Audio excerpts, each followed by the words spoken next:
May we request His Eminence Ma George Cardinal Alencherry, Major Archbishop, Syro-Malabar Catholic Church, Kerala, for his address.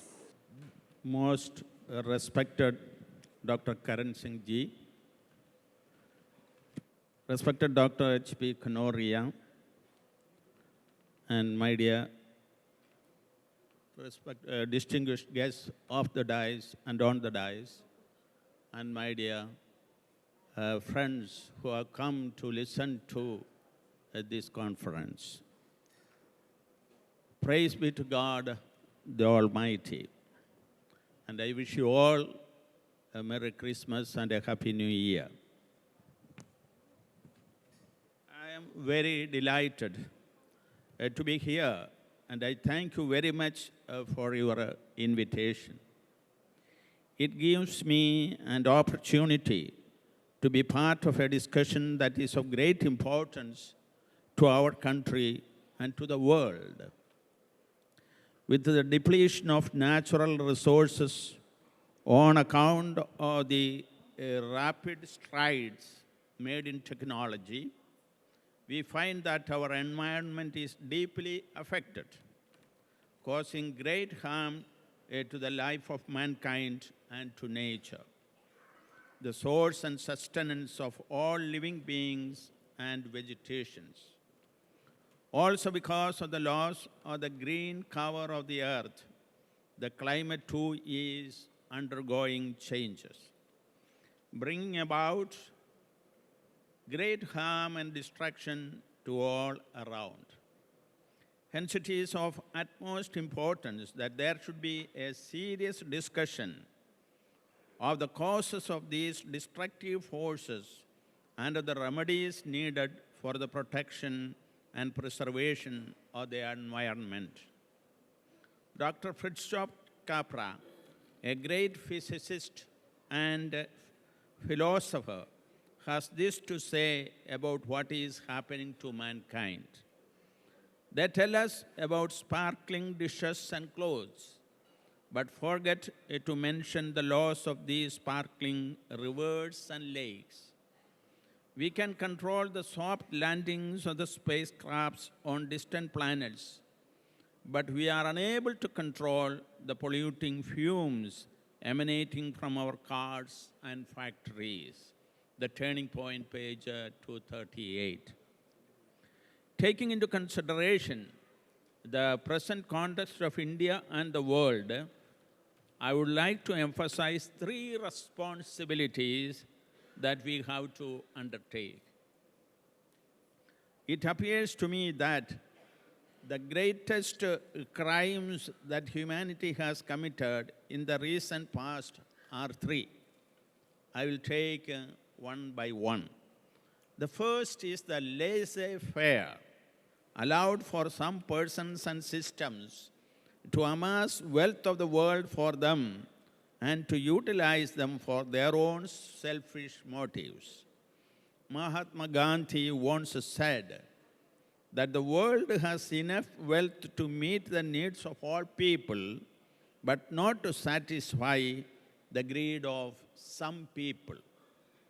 Unfortunately, the economic picture of the world shows that the wealth of the world is now in the hands of a few, and they are utilizing it for their own purposes. In a country, the few who accumulate the wealth may be persons or the stakeholders or corporate realities. And we know that in the world arena, there are countries also who monopolize the wealth of the world. And what are we to do? What is our responsibility? As you know, the word responsibility means ability to respond.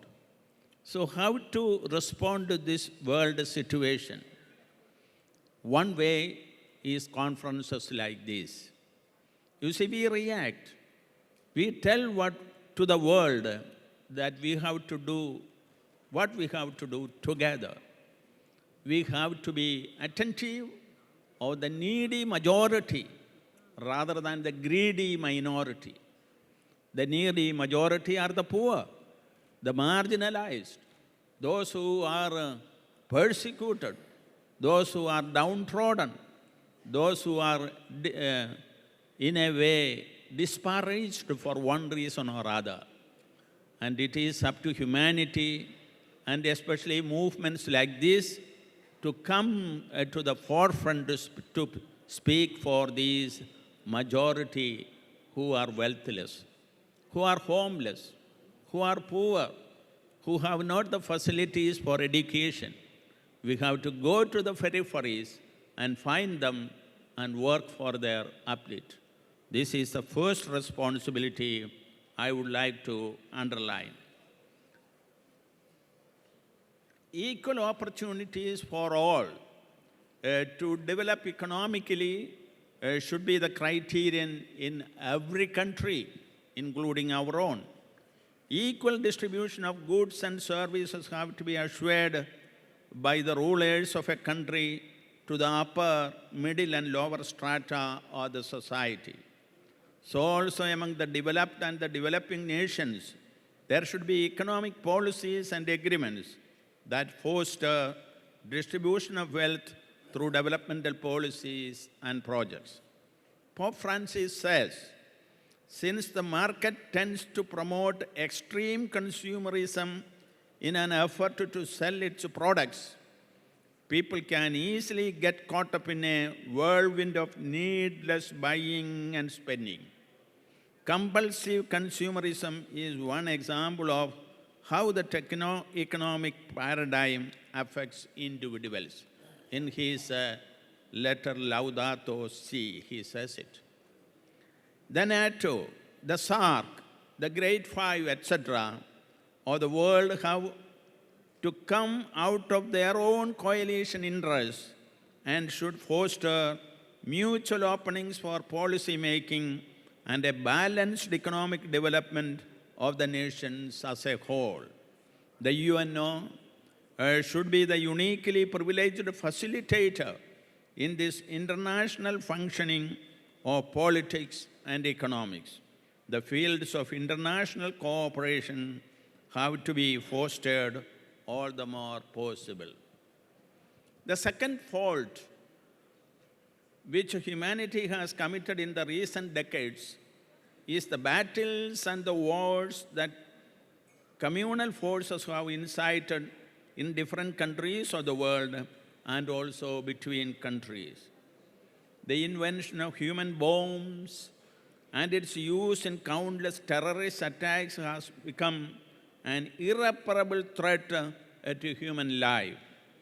The same is the case with the use of chemical weapons in civil wars. The trade of weapons has become an accepted means of financial growth for those countries that fabricate them.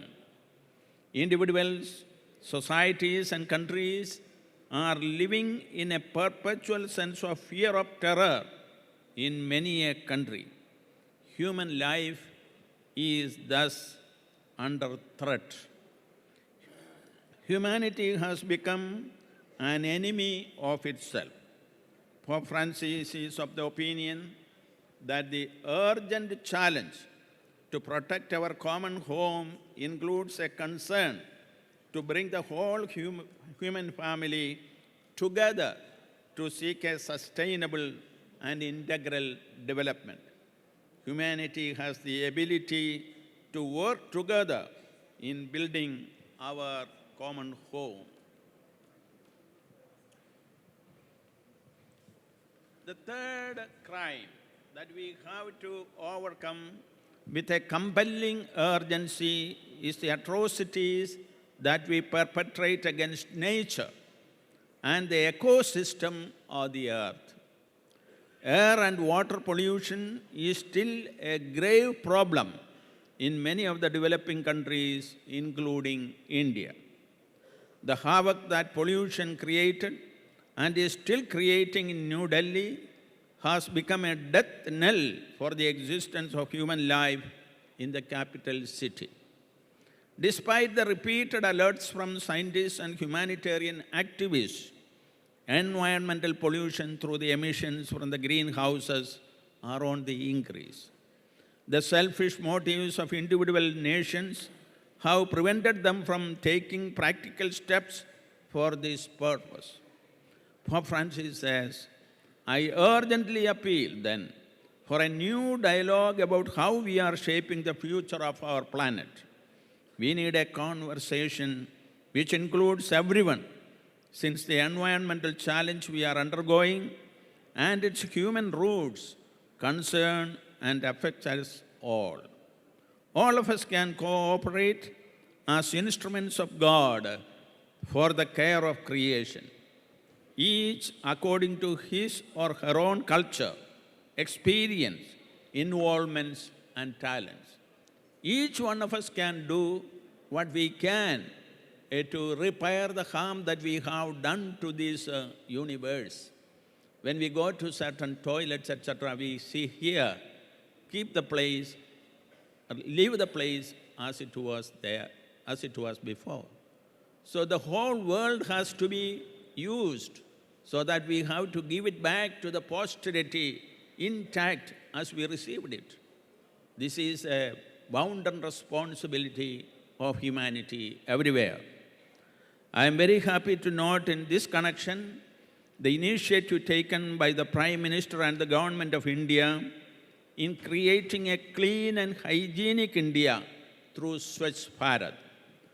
Our planning and discussions should move towards creating an environment-friendly culture where industries and construction of buildings will protect this God-given gift, nature, in her glory and splendor. Let me conclude this with the following words of Swami Vivekananda, whose words are a source of inspiration for all of us searching for harmony and unity among the dissonant forces that tug at the fragile unity of the country. We are what our thoughts have made us. So take care about what you think. Words are secondary.